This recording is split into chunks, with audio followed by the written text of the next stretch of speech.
Well, thank you. I have had chemotherapy and I have painful neuropathy in my feet, so I'm going to sit down. I am willing to stand up for Jesus, but not for a lecture. So you get what you paid for. All right. Well, it's been wonderful here, being able to get out of the communist state of California. And I have so enjoyed my time here with the campus and the professors and students. My dear brother and colleague Ross Inman and his precious wife Suzanne are very close to me, and my wife Hope, and we count them as lifelong friends. Thank you for inviting me, Ross. I really appreciate it. I think it is obvious that our culture is slouching toward Europe. We are becoming a secular post-Christian culture. And I think when Nietzsche said God is dead, he was right about Europe and America. Now, when Nietzsche said God is dead, he didn't mean the supreme being died in a fishing accident in Brazil. He wasn't even talking about God. He was talking about the role the concept of God played in European culture. And by claiming that God was dead, he meant to say that the power centers of European culture had turned secular. So that to get an education at Tübingen or Harvard, you wouldn't have to consult biblical teaching on the subject matter, because the Bible was no longer seen to be an authoritative document that informed the different things people would major in at university. The state and the various governments of Europe were secular, and they no longer appealed to biblical teaching to guide what the state was to be and how it was to function. And so in America, God, I believe, has died because the centers of power in America, and I mean by that the universities, the media, and the entertainment industry, and the government largely do their work without any consultation of the scriptures.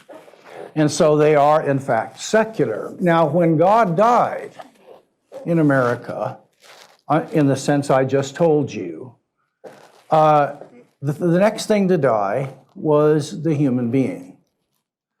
Because when biblical theism was still a live option at the universities and other centers of influence, then it was very clear what a human person was. It was a person with a soul that was embodied and made in the image of God.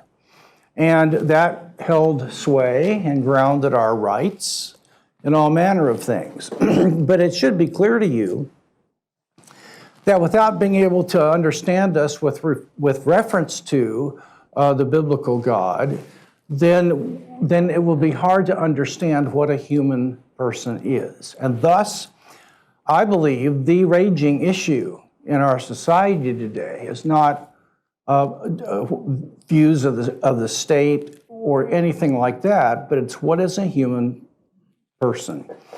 And anthropology and sociology and philosophy and art and literature have different answers to that question. And evolutionary biology has its own answer to that question. And so I think it's important as we are raising kids that we train them how to think about this question. What are we? And what does it matter? And so I'm going to address that in a way that I hope is intelligible, and if not, I get to leave tomorrow, and you can't get at me unless you're willing to come to communist California. But I will say that before I get into the details, the highly regarded research corporation of Barna took a poll 5-6 years ago and published the results. And the poll was trying to discover why are so many younger people, college and up into the 30s, why are they not only leaving the church but abandoning belief in God? What's wrong?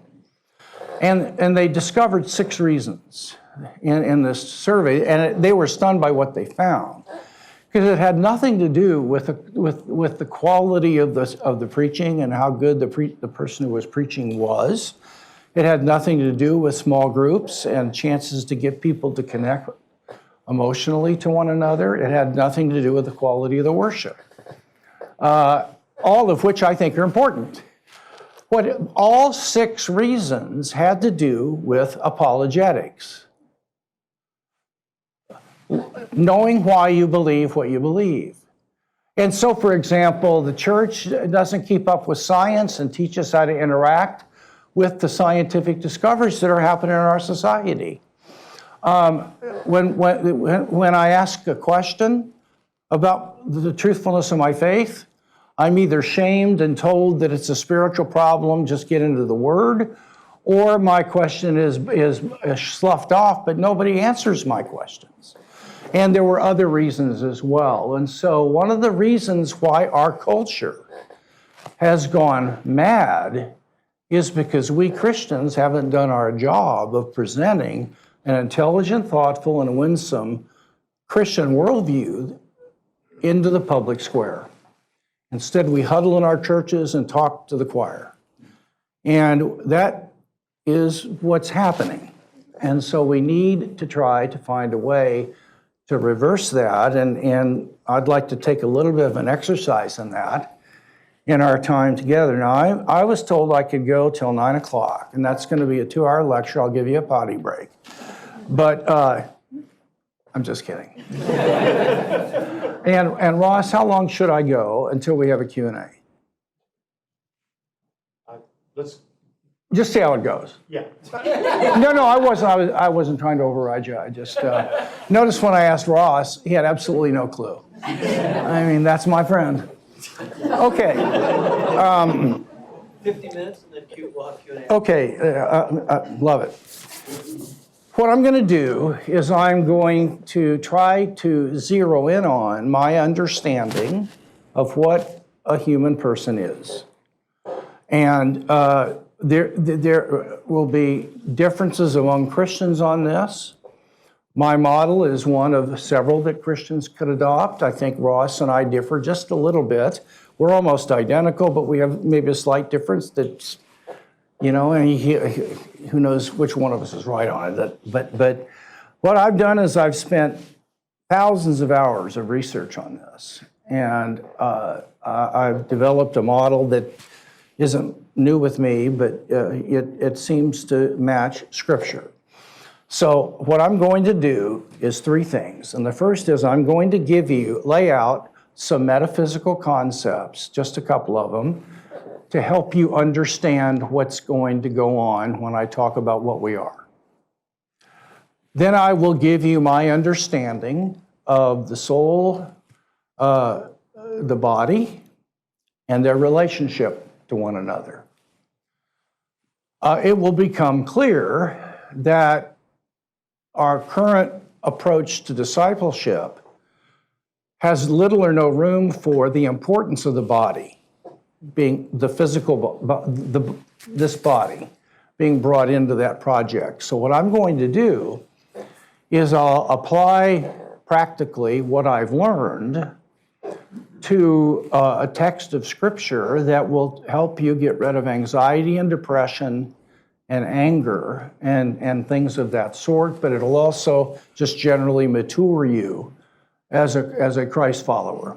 And so, little metaphysical background, what is a human person, and then an application to spiritual formation and growth. Now, in metaphysics, which is the philosophical study of reality, we see in the world that there are holes that have parts. So a chair has parts. It has a set of legs and a seat and a back. Those can be broken down into ultimately atoms and molecules that are the real small parts that make it up.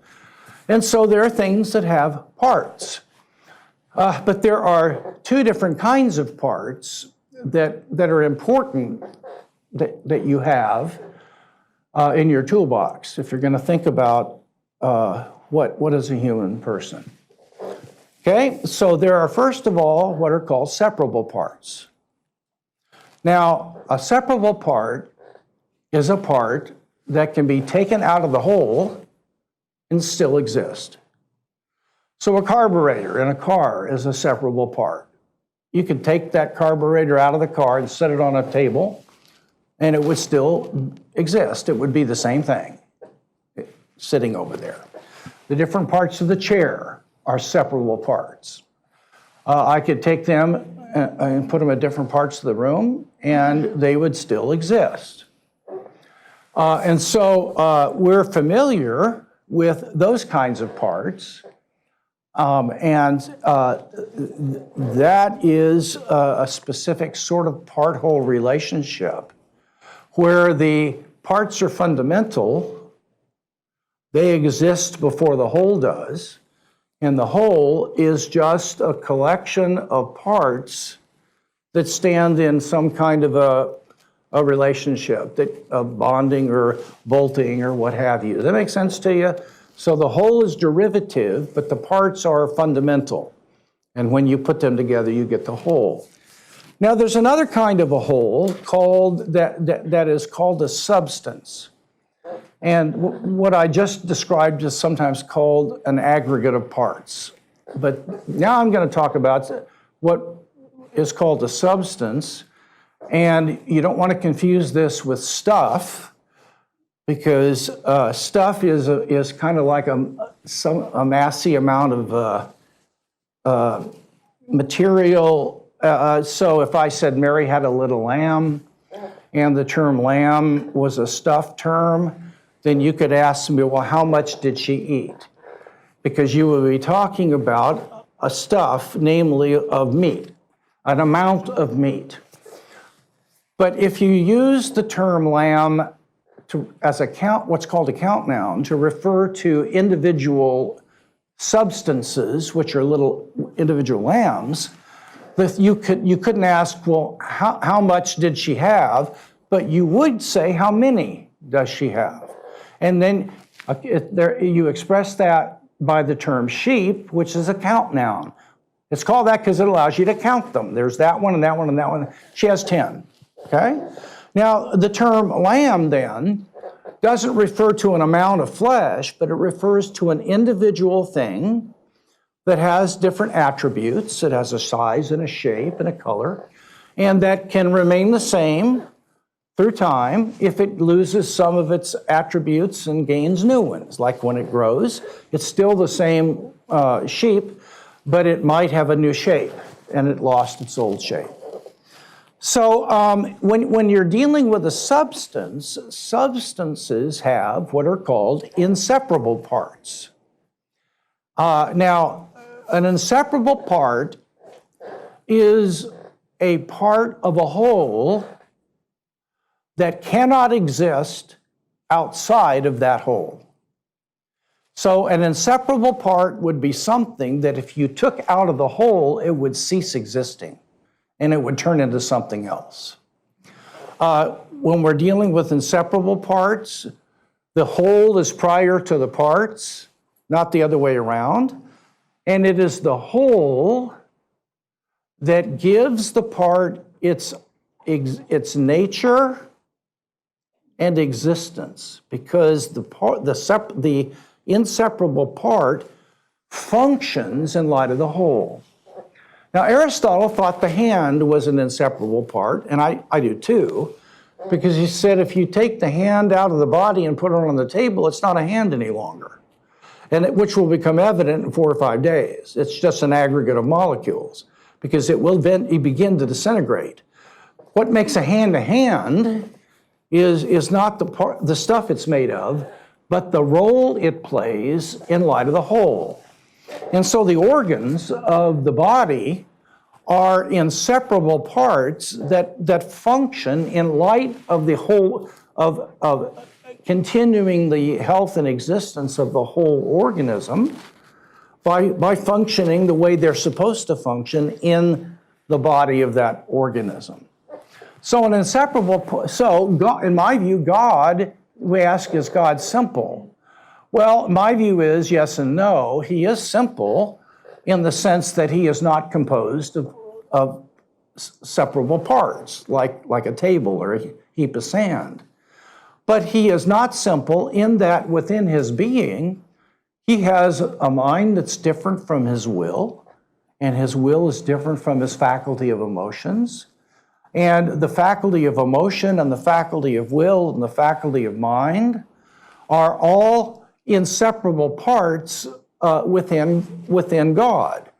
And the same with me. I have all kinds of inseparable parts. You couldn't take my mind and my will and my emotional faculty and my spiritual faculty apart and set them in different parts of the room, and they would be just fine. They only could be what they are if they are dependent on me as a whole, and if they are a differentiation within a whole that is prior to these inseparable parts. So I'll try to illustrate this a little bit more when we unpack my view, but I think this will be very important as we go on. So now my view is called it's called a sort of hylomorphism is the word for it. Hule is matter, and morphe means form or essence or nature or that which makes me a single substance. So the best way that I can think about this is to say that there is, first of all, an immaterial, substantial soul. The soul is a substance.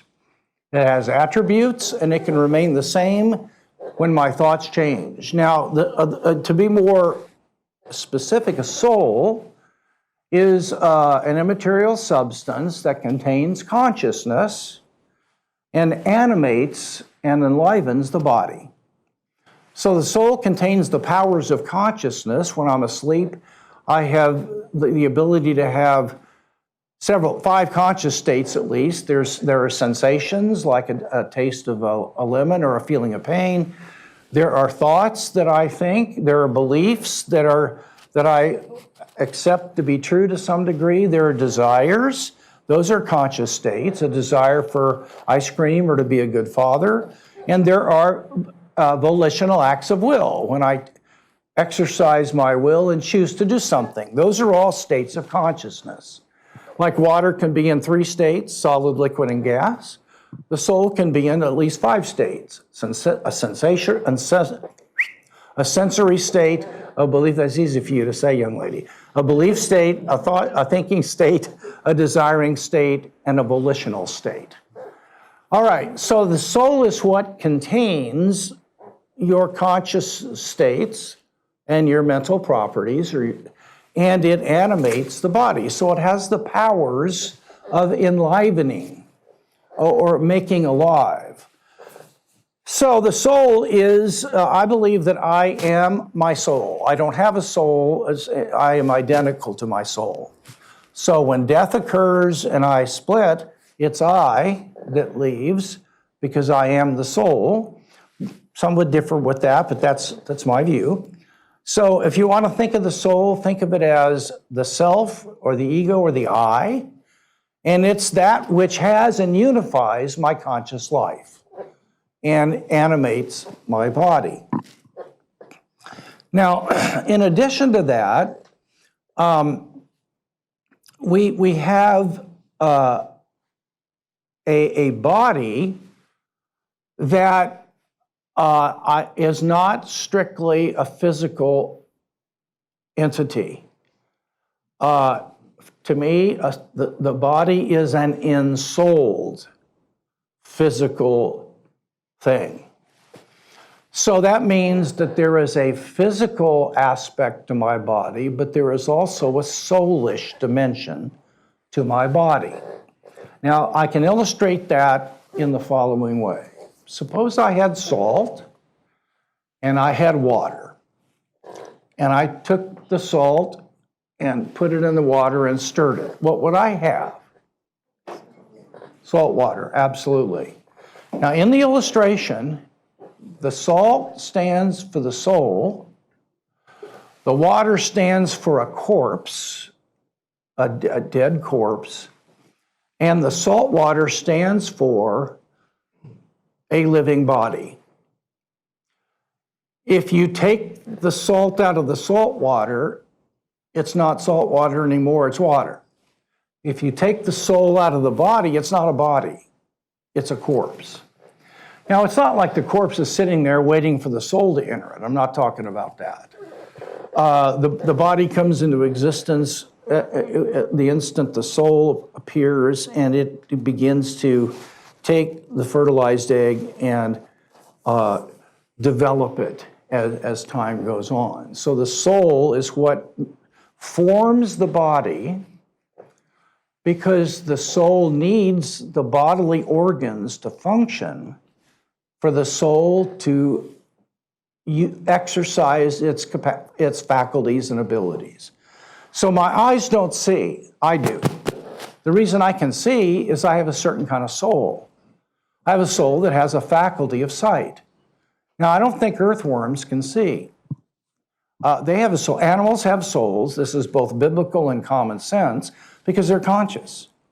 They don't have the same kind of soul I do because mine is made in God's image. But they have a much simpler soul, and it's not as it can't do what mine can as a human person, and it's not made in God's image. But they're not inanimate matter or machines. They feel pain. Some higher animals think. They think about that their food. They have beliefs like the food's in the kitchen, and but they don't have beliefs about their beliefs and that sort of thing. So they can't change. They can't ponder. I wonder which of my beliefs are true and which are false, because they don't have beliefs about their beliefs. They don't have desires for desires, so they can't make New Year's resolutions or work on their baggage. You never see a dog sitting around saying, doggone it, some of these desires I've got are just dragging me down. I gotta start working on getting rid of those and developing a whole new set of desires. Our master's going to send me to the vet, and they're going to give me the injection thing. So no, and so an animal's soul is limited, but they have souls because they have unified consciousness. And matter is not the sort of thing that can have consciousness. Matter's just brute stuff and parts. That's all it is. So if you think dogs are consciousness or animals are, then they have souls that contain that consciousness. Otherwise, they couldn't have consciousness, but they seem to, at least down a certain way. And when you get to a certain point, you flip a coin. I don't know. All right. So now the body then is not just a physical object. It is a physical object that is ensouled. Now, this is going to be essential for your growth as a Christian, which I'll explain in a bit. Now, one more thing, the soul can exist without the body, but the body cannot exist without the soul, because in order for it to be a body, it has to have a soul in it, and that's what enlivens it or makes it living. Do you understand? So you couldn't have a body without a soul, because there would be nothing that would turn it into a living body. Instead, there'd be a dead corpse, which is just an aggregate of parts that will disintegrate. Okay. Now, how is the soul in the body? Well, in my view, the soul is to the body as God is to space. And so that means that the soul is fully present at each location of the body. It is 100% in this part of my body and 100% here. and 100% there. Now just think about God's omnipresence for a minute. We don't say God's partly in Brazil and there's a part of him out there in Mars, and he's kind of stretched out over the universe such that various parts of him are in different locations. That's the way a physical object occupies space. Notice that this occupies space, a certain region of space, because it has different parts that are at different locations. The whole podium isn't right here and right there and right there and right there. It occupies this region because it has different parts at different locations. So spirits aren't like that. Both the Supreme Being and we are in space in that we are fully present at each location. For us, it would be our body, and for God, it would be the entire universe. Okay? So that's why when you have your arm cut off, you don't lose 10% of your soul. There is no such thing as a 10%, 90% person. Persons don't come in percentages. They're all or nothing kind of things. That's how we know we're not our brains, because you can have an operation and have a 70% brain, but you don't become a 70% person. You're still a full person, though you may lose some functioning. All right. Now, what does this have to do with anything? Well, I mean, it's what this shows, for one, is that science, including neuroscience, is never going to be able to tell us what we are, because we're not material objects, and the question of what we are is a theological and philosophical question. I was invited to the National Institute of Health about 5 years ago in Bethesda, Maryland, and I gave a lecture to a group of about 130 or 40 research neuroscientists and biologists, and I made two claims. I said, when it comes to trying to answer the question, what kind of a thing is consciousness? And when it comes to the nature, asking what is the nature of the thing that possesses consciousness, neuroscience is almost completely irrelevant.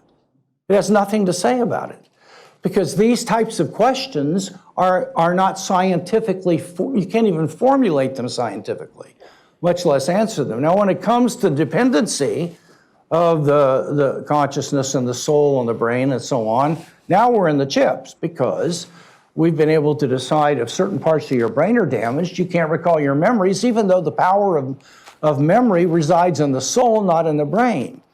But the body is a set of, you might consider it, tools that while we're in the body have to work, because to see, I see, but I use my eyeballs. So if my eyeballs are put out, that doesn't mean my eyeballs see anything. It just means that in order for me to see while I'm in my body, I have to have the relevant organs working. If my brain is damaged, my mind, my soul and faculty of mind uses my brain to think, but the brain doesn't have memories in it, it doesn't think, but if it's damaged, those things in my soul can't be operational because they need the organ, the relevant organ to work. Now, when we die and get out of the body, it doesn't make any difference. Like if you're in a car and you're strapped into the front seat with a steering wheel and you can't get out of the front seat, if the car is damaged so that it'll only turn right, you won't be able to turn left, you can only move right, but that doesn't prove you're the car. It's consistent with you being the driver of the car. And so I would say that if you could get out of the car, you wouldn't be limited anymore to the damage to the steering wheel. Same thing when we get out of our bodies, we can still see and have a variety of experiences without organs, but we will eventually be re-embodied. Now, let's apply this to spiritual practices. Now, you know, Paul says in Romans 12 to present your body as a living sacrifice to God. The problem is I have no idea whatsoever what that means. And basically what it has meant has been that we say to the Lord, Lord, I want to dedicate myself once and for all. I give my body to you. I want you to walk around in me and minister through my body to other people. Well, that ain't what it is. That's what I thought for 25 years, but that's not what the text is teaching. And fortunately, Paul doesn't say very much there because he's already told us what he means 6 chapters earlier. So if you would, you don't need to turn there, but if you were to turn to Romans 6, 11 to 13, and then Romans 6, 19, it says the following. Now listen very carefully. This is going to blow your mind. In fact, it'll be almost entirely unintelligible. Paul says, therefore don't let sin reign in your mortal body. Where does sin reside? In your mind? In your mortal body. That's where it exists. So that you may obey its lusts, and don't go on presenting the members of your body. What would be the members of your body? Two things, organs and regions. It would be present your stomach, present your legs and feet to God as an instrument of righteousness. A region will be to present this region of your face to God as an instrument of happiness and joy, because if you train your face to smile, it makes you more joyful. So don't go on presenting your organs and body regions to sin as instruments of righteousness, but present your members to God as instruments of shalom or well-being. And he says, just as you presented your members, the members of your body, as slaves to impurity and lawlessness, so now present your members as slaves to righteousness, resulting in sanctification. So that you present these not only to become more holy, you do, but to flourish as a human being. So this will be a way that you can get rid of anxiety and depression. Not the only way, there are other things that need to happen, but by learning to present your brain and your heart muscle to God as instruments of shalom and well-being, instead of as instruments of anxiety and depression. But now the question is, what in the world does that mean? And so now let me explain what's going on here and then apply it, and I think I'll be able to finish on time. I got to give you 4 concepts, and I think it would be worth writing these down or getting the tape if you're interested. But one of them would be the term habit. A habit is an inclination to think, feel, or act in certain ways without choosing to do so. A habit is a tendency to think. So some of us, when we get up, we start thinking, I am so stupid. People at work think I'm a joke. I don't have any friends. That is a habit. You didn't choose to think that way. It was automatically triggered without you even know you were talking to yourself like that. Or you get up and you feel lousy. You think, I don't want to get up. I'm not looking for, I dread the day. You're in the habit of having a dreadful emotion when you get up, let's say. And again, you didn't choose to do that, but it became a habit. Or acting a certain way. I have penmanship habits. I have certain ways that I write as a lefty that are in certain members of my body. And I don't think about how I'm writing the English letters. I think about what I'm trying to say. The letters are produced by habit that reside in this member of the body. So a habit is a tendency to think, feel, or act a certain way without choosing to do it. What's character? Character is the sum total of your habits. So your character consists in your habits. And you have some good character and some bad character. Okay? Now, body. What is a body? Well, a body is an ensouled physical structure. It's this thing that has organs and different regions to it. Okay? So we look at each other's bodies. They're not entirely physical, but they're ensouled as well. Now, what is flesh? Now, sometimes flesh is used the same as the body. But there is a distinctive moral or ethical notion of flesh in the New Testament. And flesh in that negative moral sense is bad habits that are contrary to the kingdom of God that reside in the members of your body. Let me say it again.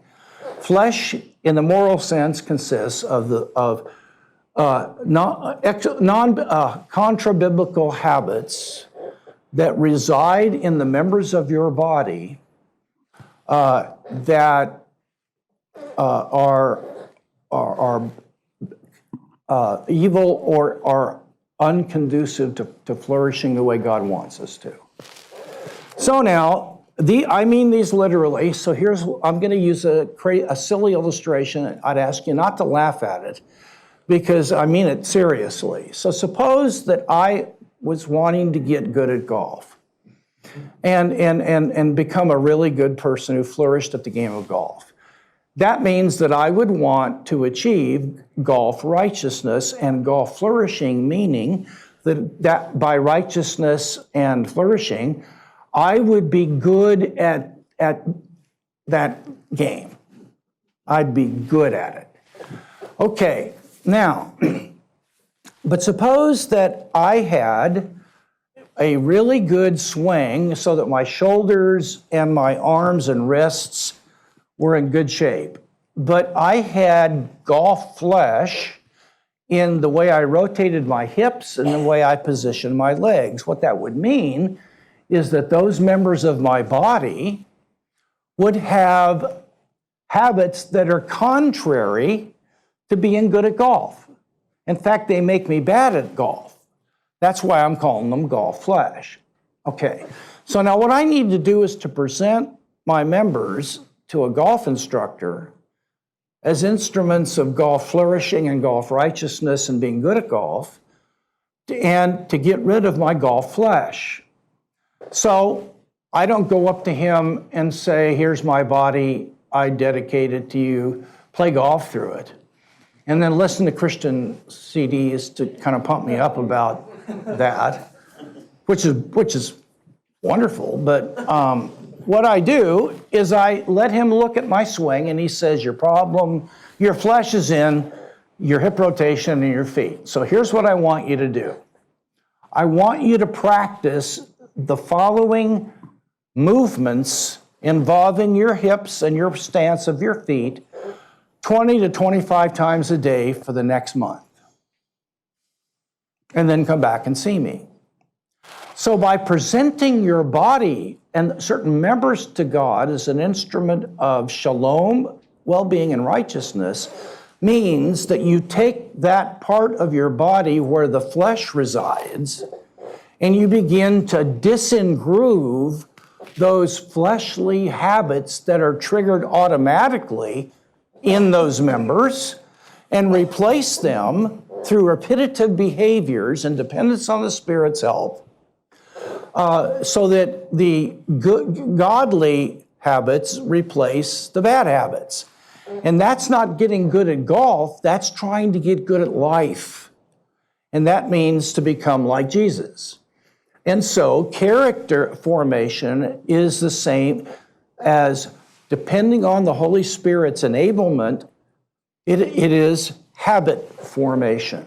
So when Paul says present the members of your body, he is saying, if you have troubles with anger, then I want you to present your stomach to God as an instrument of righteousness instead of what you've been doing.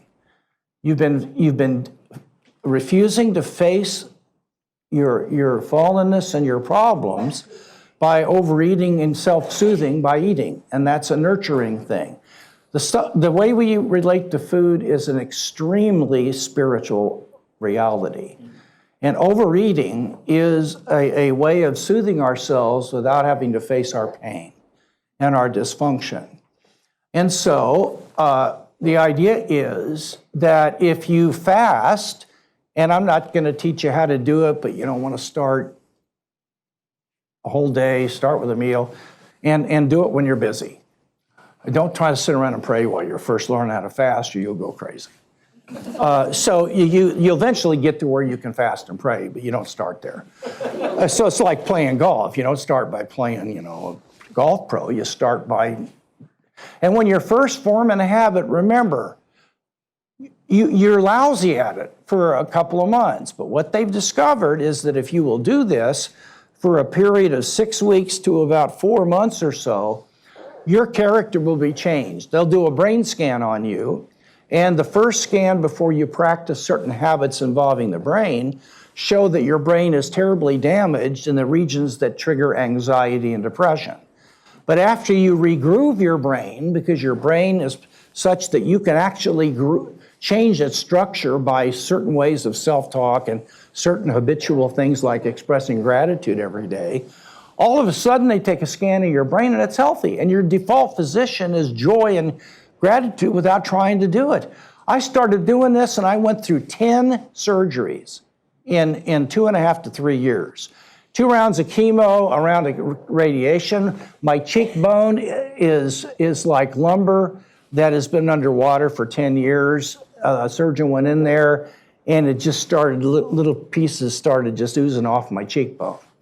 And I had radiation that destroyed my cheekbone. And but I have never been more at peace and filled with joy.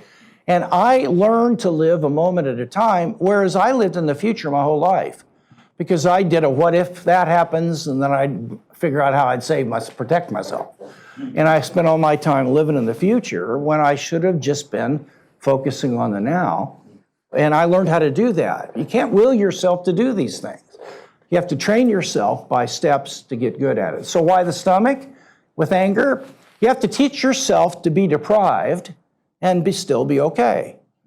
So that when you don't get recognition or people ignore you or people don't give you the kind of attention that you deserve at work, it doesn't bother you because you've established a beachhead in your character through this organ in order to be deprived and not bug you. Now, when you first start fasting, you go crazy, and there are ways to minimize that. But after you get control of the stomach, then it can spread to the rest of your body and your soul body, and it will begin to bring you the kind of spirit where you lose caring about what other people think of you. And boy, is that a relief. Okay, now, and so with anxiety and depression, I wrote a book on this called Finding Quiet, and I discovered 4 habits that will change your life, but they all involve presenting your brain to God and your heart muscle, but I'll stay with your brain as an instrument of righteousness. Now, and shalom, rather than an instrument of automatic depression or anxiety. And so there are 4 steps that you have to practice, and you have to do these 4 every day. And they involve presenting your brain to God. Now, what that means is that when you feel a trigger to start panicking or feeling anxious, you do certain things to stop that and to regroove those neurological triggers that automatically, your worry is in your soul. It's a conscious state in your soul. It's not in your brain. But what's in your brain are the grooves that trigger anxiety in your soul. An illustration, if I may. You ever had a CD and you look at the CD and say it's a Beatles CD. And you think, is there music in the CD? And the answer is no. How do I know? Well, I put the darn thing up to my ear and I can't hear anything. So there's no music in there. What's in the CD? Grooves. And if you put the grooves in the right retrieval system and the CD isn't damaged, those will trigger sounds not in the CD, but in the room. In the same way, your experiential states of depression, anxiety, or anger aren't in your brain or your stomach organ. They're in your soul. But they are automatically triggered by habits that reside in your stomach, or in this case, your brain.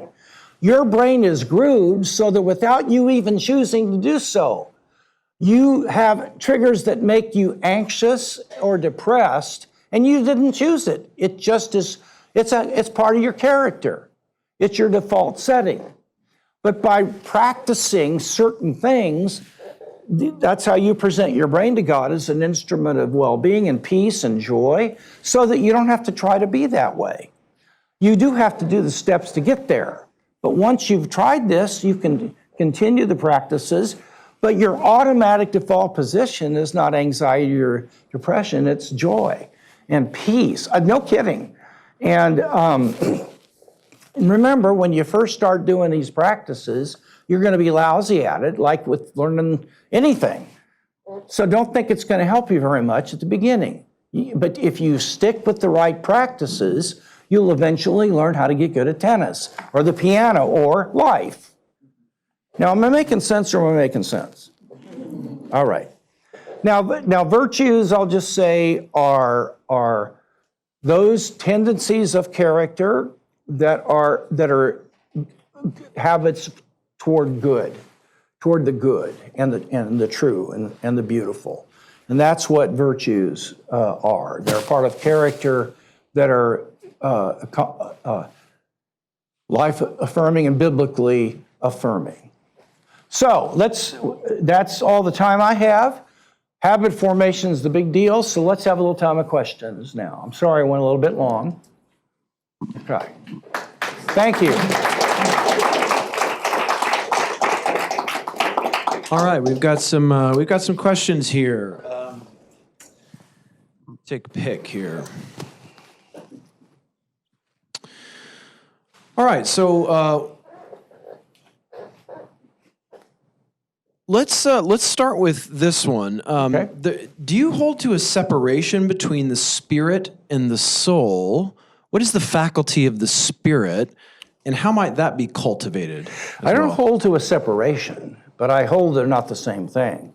But they can't be separated because the spirit is an inseparable part of the soul. So the soul has within it different faculties that are inseparable parts of the soul that have different functions. Your faculty of mind is the faculty that contains your thoughts and beliefs and your powers of reasoning. Your faculty of will contains those powers of acting and choosing. The faculty of emotion should be obvious. You have a faculty of the five senses, a faculty of sight, of smell, of touch, of taste, and so on. And those are different compartments or faculties of the soul. And these work together as one unity. Now, I consider the faculty of spirit to be a faculty of the soul. So you can't separate them. You can't take the faculty of spirit and set it over here like you could the leg of a chair. The faculty of spirit stands to the soul as an inseparable part does to a whole. So it is a part of the soul, an inseparable part. What does it do? It contains, first of all, the capacities of receiving the word of the kingdom of God.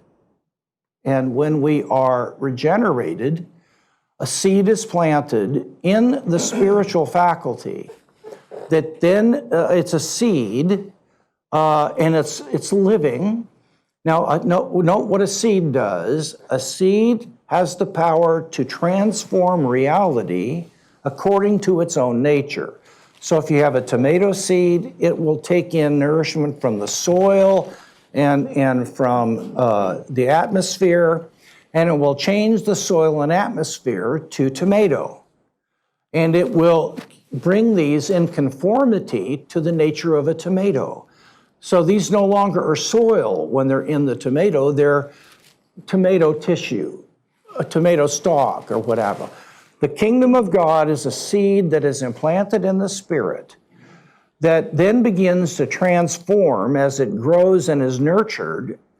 It transforms the other faculties, mind, will, and emotion, and so on, and brings them in conformity to the life of the kingdom if the seed is nurtured through biblical teaching and worship and spiritual practices and fellowship and those sorts of things. The Spirit also, I believe, is the power that we have of being directly aware of the presence of God and of angels and demons. I have delivered Christians from demons, and Christians can be demonized. And I have been aware of demons that were as far as half a gymnasium away. I have 3 angels that are protecting me right now, and my evidence for that would hold up in a court of law. I write all about this in a new book I just had come out, A Simple Guide to Experiencing Miracles. And it is beyond any reasonable doubt. But some people actually were aware of those angels and told me about it. 5 different people in 5 parts of the country described the same 3 angels, their heights and their locations around me without knowing each other. And so when I become aware of God's presence, I think that is the faculty of spirit within me. Now, my mind is important in terms of discerning God's speaking to me, and so I don't know whether God speaks to the spirit or the mind. I'm not sure. I do know the mind's involved. Excellent. Question, on your view, is there any sin in the human soul? Yeah. So if you take a warm, hot object and you put it next to a room temperature object, what happens? The room temperature object becomes hotter, doesn't it? If you take a soul and you place it within a body, its fallenness either is transferred to it from the fallenness of the body with which it now has immediate contact. So there's a transference of privation or deprivation from the body to the soul, or if you're a traducian like I am, which means that God does not create each soul afresh, He created the original pair of souls, and we produce after our kind, so that egg and sperm contain within them the powers to generate a new soul when they come together. This is a view in the ancient church. If that's true, then the soul can show up damaged or having sin in it, or simply because it was formed by damaged materials that gave rise to it. So it isn't its connection with the body, as the creationist would say, but the soul has its own damage even before it starts developing a body. So either way, the soul from the beginning is fallen, as well as the body. Okay, excellent. We've got a few questions about anxiety and depression. Do you differentiate between habit-induced depression or anxiety and physical mental illness? Here's what I would differentiate. I would differentiate different sources of mental illness, some of which are genetically, there's a predisposition. I inherited a genetic predisposition to anxiety that I've traced through 4 generations on my mom's side of the family.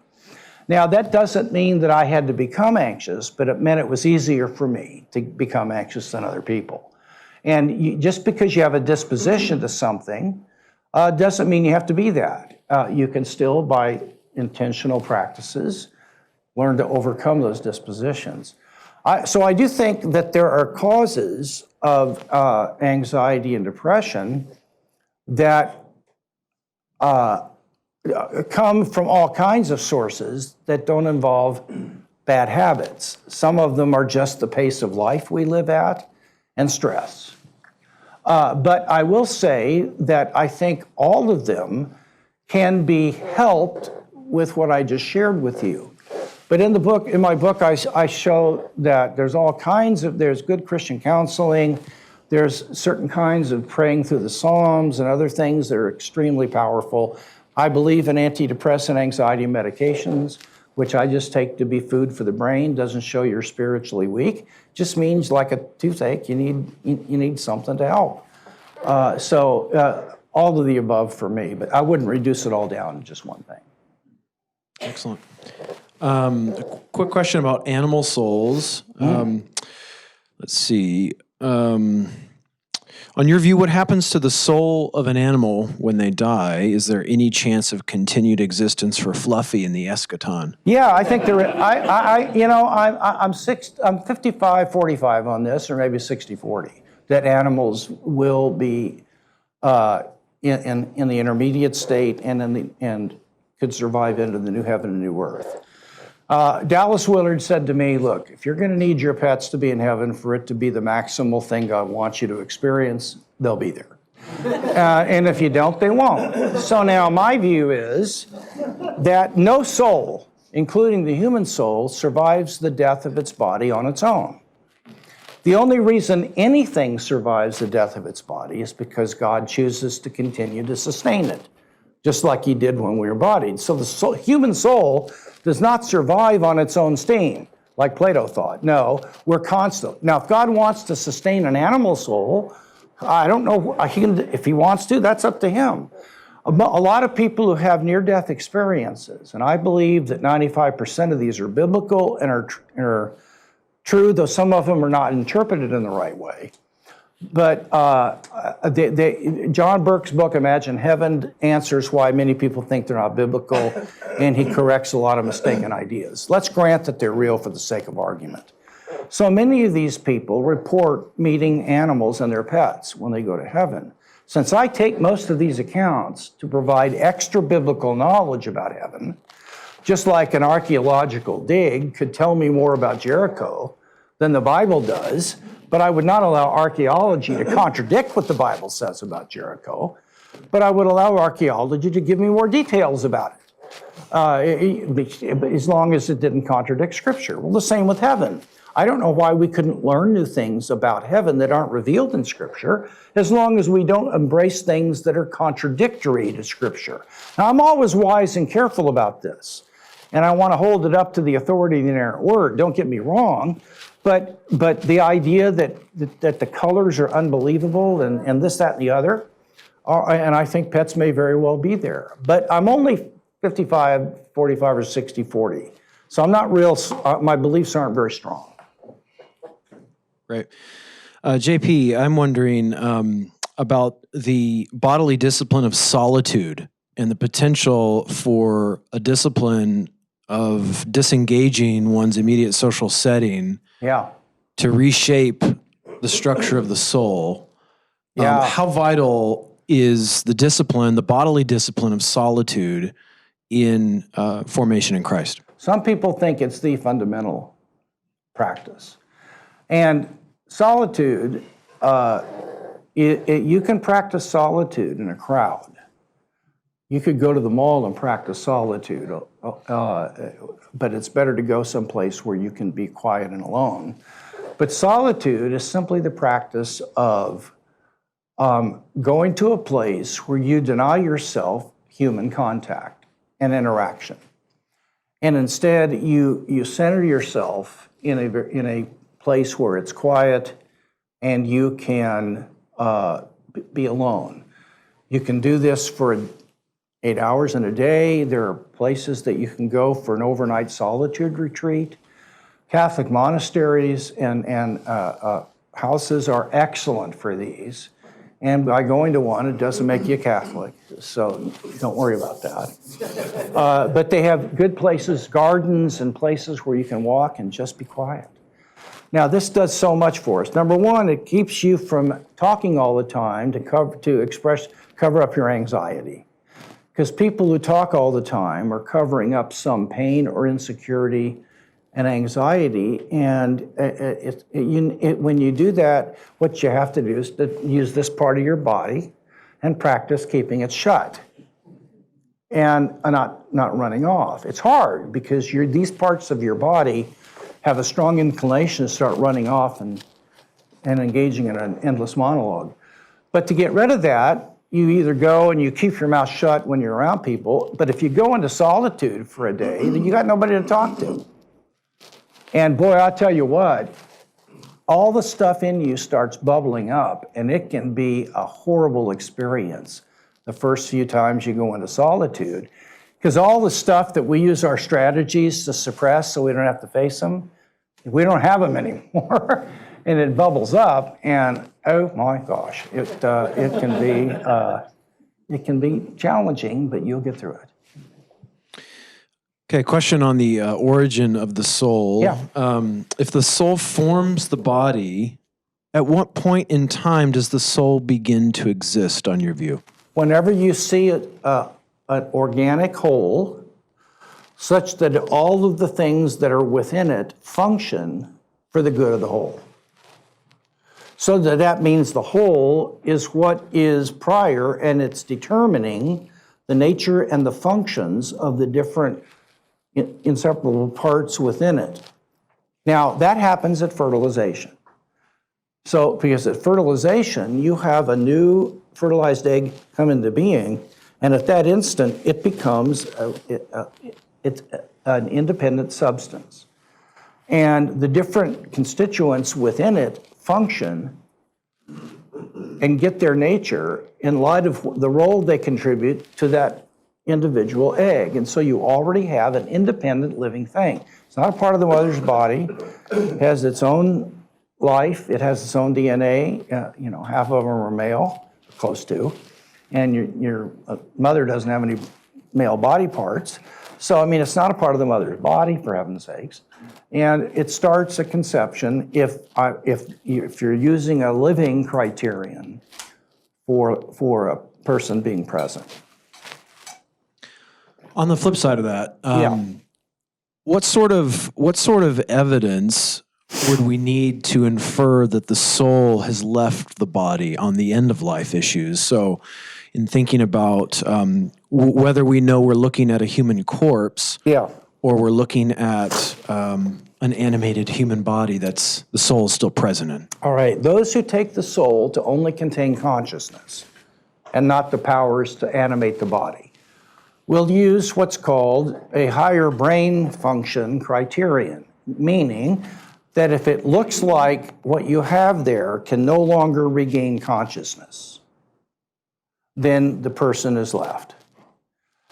So they base that, the inability to regain consciousness is not the same thing as the soul leaving the body, but it's it's a reasonable criterion for judging that the soul is gone if the potential for consciousness seems to be entirely omitted. Now, that is not my view. And you can make mistakes on it, but there's no foolproof thing. My view is when you have evidence that the body is no longer a living body, and that if it were living, that would mean that you would have enough of the systems and organs of the body that would be self-movers. They wouldn't need to be facilitated by a machine. That if you unplug the machine, that body would still have organs and systems that functioned on its own.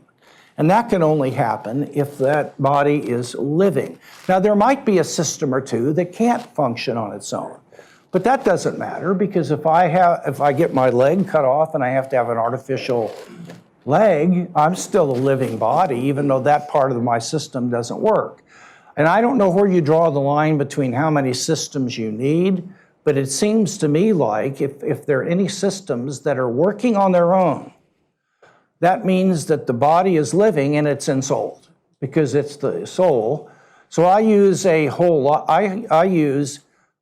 biological, organic living criterion and not a higher brain criterion, because I think the soul contains not only consciousness, but the powers of life. We'll end on this one. All right. JP, what do you think the role of the body of Christ is, the church, in the cultivation of the human soul until Christ returns? Well, I don't think that there is any other organism apart from the body of Christ as manifested in local churches and parachurch ministries, I would add them too, that have the chance of making people advance as far as they can in character and the fruit of the Spirit and Christ-likeness other than the church.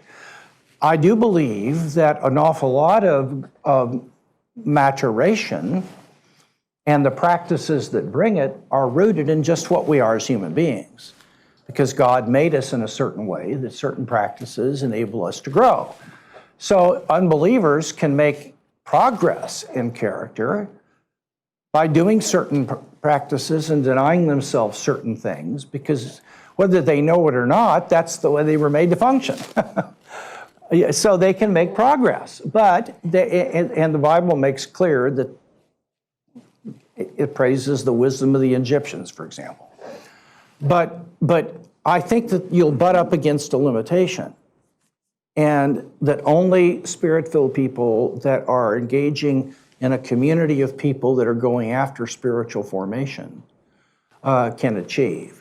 Now, there are some unbelievers that have more character than some believers, and there are some believers that have more character than some unbelievers. But as a rule, the church will do a better job than any other institution. And let's face it, it wasn't the North American Humanist Society that sent missionaries all over the world to take care of lepers, orphans, to feed the poor and clothe them, and to establish schools and orphanages, and to reach out to people in the most desperate, desolate places on earth. It was the Church of Jesus Christ of Latter-day. No, it was the church. Got to wear a white shirt and a tie for that one. Okay, but it was the Church of Jesus. It's the Church of the Lord Jesus that has done that. And you show me any other community that produces spiritual heroes and saints and people that are virtuous and self-sacrifice for others as much as the church does, and I'll buy you a steak dinner.